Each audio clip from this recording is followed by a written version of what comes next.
لہٰذا ایک عجیب سلسلہ فضائل کا نظر آتا ہے آپ کو متعدد روایات میں. روایات کو آپ پڑھیے تو ایسا لگتا ہے جیسے گوبے حرکت قلب بند ہو جائے، یعنی وہ کیفیت ہے. دائرہ وجود را نقطہ ملتقی بوت، آیت اللہ شیخ غروی اصفہانی، کہ آج بھی فقہا ان کی کتابوں کو سمجھ کر فخر محسوس کرتے ہیں کہ میں اس مقام پر ہوں کہ میں ان کی کتاب کو سمجھ سکتا ہوں.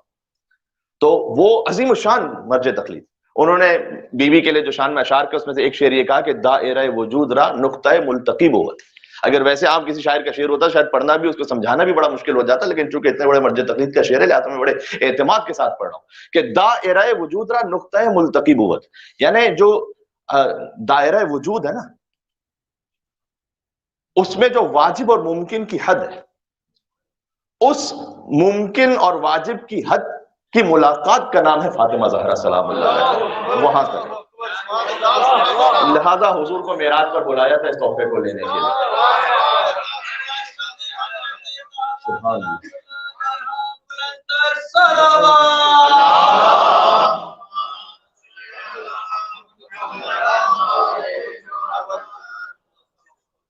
دائرہ وجودہ نقطہ ملتقیبت جز اکیس کے دعوی لو کو شفل غطا کنت کا، چونکہ وہ واجب اور ممکن کی حد جہاں پر مل رہی ہے وہاں سے سیدہ کونین کے وجود کا آغاز ہے.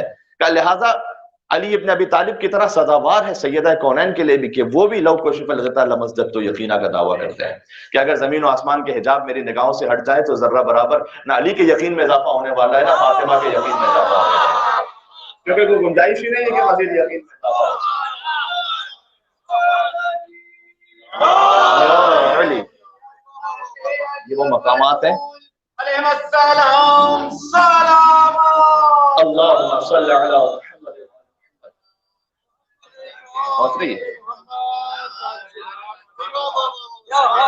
لو کشف الغطا لمسدت تو یقینا، وہ کہتے ہیں کہ اگر علی ابن ابی طالب کے بعد یہ دعویٰ کسی پر سچتا ہے تو فاطمہ زہرا سلام اللہ علیہا، کہ وہ بھی یہ دعویٰ کریں گے اگر زمین و آسمان کے حجاب میری نگاہوں سے ہٹ جائے تو یقین میں اضافہ ہونے والا نہیں، اس لیے کہ وہ خود آخری ممکن کی آخری حد پر ہیں. وہاں سے حضور صلی اللہ علیہ وآلہ وسلم کو اللہ سبحانہ و تعالیٰ نے بلایا. معراج کا جو پورا سفر ہے وہ سب آپ کے سامنے ہے. یعنی اللہ تعالیٰ نے معراج پر بلا کر پھر جب سیدہ کونین کو عطا فرمایا اس سیب کی صورت میں اس نور کو حضور کو منتقل فرمایا اور پھر کہا زمین پر آپ تشریف لے جائیے اور 40 دن تک کنارہ کشی اختیار فرما لیجیے گا. اور روایت کا جملہ میں آپ کو سنا رہا ہوں، احادیث میرے پاس عربی میں موجود بھی ہے لیکن وقت اس وقت تھوڑا سا کم ہے تو میں فقط اردو کی طرف اکتفا کروں گا کہ فرمایا کہ آپ دن میں روزہ رکھیں 40 دن تک اور رات میں عبادت کریں. رمضان کے لیے 30 روزوں کی ضرورت ہوتی ہے، آمد فاطمہ کے لیے 40 روزوں کی ضرورت ہوتی ہے. حضور سے 40 دن روزہ رکھوایا اللہ سبحانہ و تعالیٰ، جن کا بولنا عبادت، جن کا اٹھنا عبادت، جن کا سو جانا عبادت، ایک ایک لمحہ جس کی زندگی کا عبادت ہے. اللہ نے خاص الگ سے حکم دیا کہ آپ 40 دن تک روزہ رکھیں اور 40 راتوں تک قیام فرمائیے. اور پھر 40ویں دن جو روزہ افطار ہوا تو جبریل تشریف لائے اور جبریل نے افطار پیش کیا جنت سے حضور کی خدمت میں. کہا یہ وہ افطار ہے کہ جو اللہ تعالیٰ نے جنت سے آپ کو بھجوایا ہے، آج اس طعام سے آپ افطار فرمائیے. وَهَذَا مُحَرَّمٌ عَلَى غَيْرِكَ، یہ افطار آپ کے علاوہ سب پر حرام ہے. آپ اس افطار میں کسی کو، کیونکہ حضور جب بھی کھانا تناول فرماتے تھے تو شریک کرتے تھے مہمانوں کو، کہا لیکن یہ افطار آپ کے لیے، آپ کے علاوہ سب کے لیے حرام ہے، یہ خاص آپ کے لیے. اور پھر حضور نے اس طعام سے افطار فرمایا اور پھر اللہ تعالیٰ نے حکم دیا کہ آپ حضرت خدیجہ کے پاس تشریف لے جائیے. یعنی ایک عجیب ہی تقدس کی منزل ہے یہاں، سبحان اللہ، اس الفاظ میں بیان نہیں کیا جا سکتا. اور پھر جب حضرت خدیجہ سلام اللہ علیہا اس حمل سے بھی تھی تو قریش کی، یہ ساری روایات موجود ہے، ہماری شیخ صدوق میں بھی موجود ہے روایت، کہ قریش کی تمام خواتین نے بائیکاٹ بھی کیا اور انہوں نے جملہ کہا کہ چونکہ تم نے فقیر محمد سے شادی کی ہے لہذا ہم نہ تمہارے، تو قریش کی عورتیں نہ سلام کرتی تھی بی بی خدیجہ کو، ان کے پاس آتی تھی، نہ ان کی مدد کے لیے تشریف لاتی تھی. کاش میرا جملہ پہنچ سکے کہ بظاہر یہ ایک امتحان تھا اور سختی تھی، بباطن شاید اللہ سبحانہ وتعالیٰ نے اہتمام رکھا تھا کہ آمد سیدہ میں کوئی مشرکہ خاتون شریک ہی نہ ہونے پائے، سب دور رہے.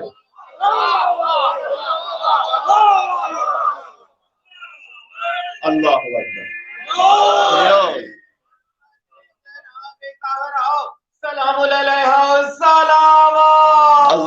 صلی علی محمد وعلی محمد. اے میرے ساتھ آپ کوئی مشرکہ خاتون قریب ہی نہ آنے. اور جب وہ وضع حمل کا وقت آیا تو روایت علامہ مالی شیخ صدوق کی روایت ہے کہ حضرت سیدہ انہیں کچھ وحشت محسوس ہوئی، یعنی وہ تنہائی محسوس ہوئی. یہ عربی زبان کا وحشت یعنی تنہائی انہیں محسوس ہوئی. تو انہوں نے دفعتاً دیکھا کہ ان کے حجرے میں ایک عظیم الشان نور بلند ہوا، جس میں انہوں نے 4 مستورات کو دیکھا، اور ان مستورات نے اس طرح سے اپنا تعارف کروایا کہ آپ فکر نہ کیجئے، نحنو اخواتکی، ہم آپ کی بہنیں ہیں جو تشریف لائیں گے، ہم آپ کی بہنیں ہیں جو تشریف لائیں گے. اور حضرت خدیجہ نے سوال کیا کہ آپ کون ہیں؟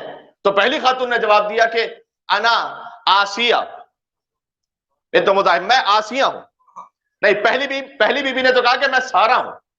سارہ جو حضرت اسحاق کی ماں ہے، حضرت اسماعیل کی ایک زوجہ ایک زوجہ ہے حضرت سارہ، حضرت اسحاق کی جو ماں ہے.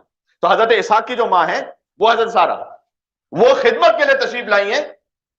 جو جملہ کہنے کہ حضرت سارہ اس وقت حیات تھی یا انتقال فرما چکی تھی؟ جہاں خدمت سیدہ کی بات آئے نا، وہاں یہ حیات و موت کی کوئی بات آتی نہیں ہے. جسے سیدہ عزت عطا کر دے وہ خدمت کے لیے آ جائے، وہاں پر کوئی بات. مولانا مل کے صلوات بھیجیں اور محمد اور آل محمد پر اللہم صلی علی.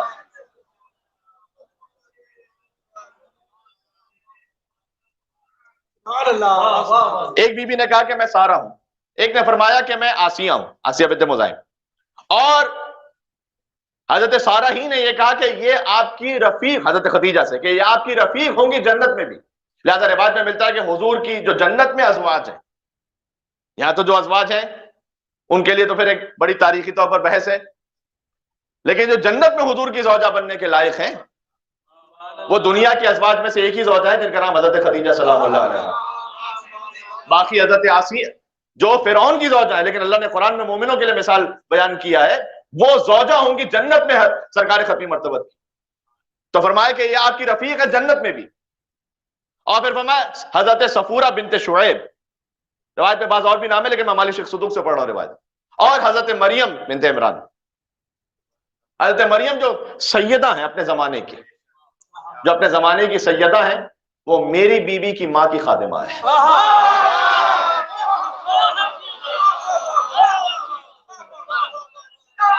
بات پہنچ رہی ہے؟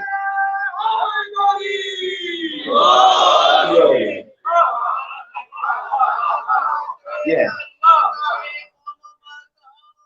سیدہ سلام علیہ سلام. ایک مل کے صلوات بھیجیں اللہم صلی علی محمد.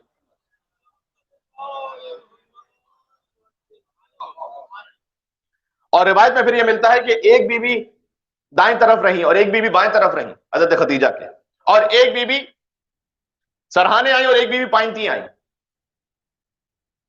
مجھے جملہ کہنے دیں، جس کی ماں کا حدود اربع یہ ہو، بیٹی کا عالم کیا ہوگا کون کہہ سکتا ہے. جن کی ماں کا حدود اربع یہ ہے کہ ایک طرف سارہ ہے، ایک طرف آسیہ ہے، ایک طرف مریم ہے، ایک طرف صفورہ ہے. اور بے انتہا نور اس حجرے میں ظاہر ہوا کہ کوئی کسی کو نہ دیکھ پایا، اور سیدہ کونین کی دنیا میں تشریف آوری ہوئی. یہ میں جو ظاہر ولادت کی محفل ہے، مجھے روایت پڑھنی تھی، اس کے بغیر تو پھر وہ محفل پوری نہیں ہوتی. اور جیسے ہی بی بی کا نور متحر اس دنیا میں آیا، روایت کا جملہ عزیزان گرامی کہ وہ نور اس میں وسعت ہونا شروع ہوئی، اور مکے کا کوئی ایک گھر ایسا نہیں تھا جہاں نور سیدہ نہ پہنچا ہو. اس کے بعد روایت اور آگے بڑھی، بلکہ فرمایا کہ شرق اور غرب میں سے کوئی مقام تھا ہی نہیں ایسا جہاں تک نور سیدہ کی رسائی نہ ہوئی. 20 جماعت ثانی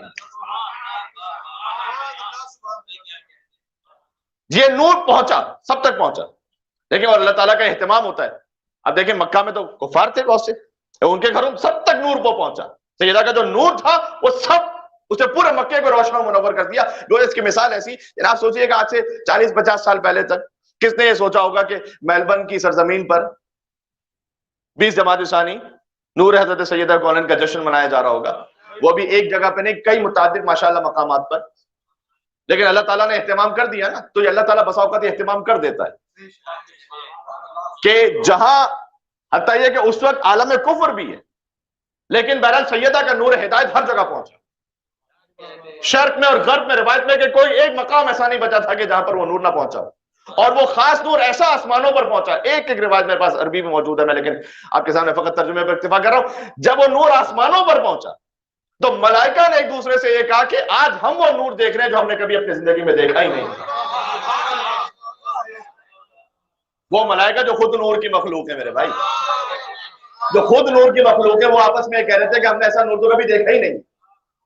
اور حوروں نے ایک دوسرے کو مبارکباد دی اور بشارت دی کہ آخری رسول کی بیٹی دنیا میں تشریف لا چکی ہے، اور ایک دوسرے کو ہدیے اور تحفے دی. اور جب ان بیبیوں نے جو چاروں خدمت کے لیے تشریف لائی ہوئی تھی، انہوں نے سیدہ کونین کی جانب نگاہ کی، ایسے ایسے جب وہ نور تھما تو بی بی نے روایت میں کہ ہر ایک کی جانب مسکرا کر دیکھا اور ہر بی بی کو اس کے نام سے پکارا.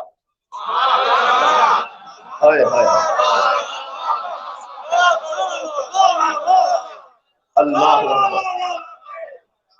سبحان اللہ. ایک مل کے صلوات بھیجیں اور محمد اور آل محمد پر اللہم صلی علی.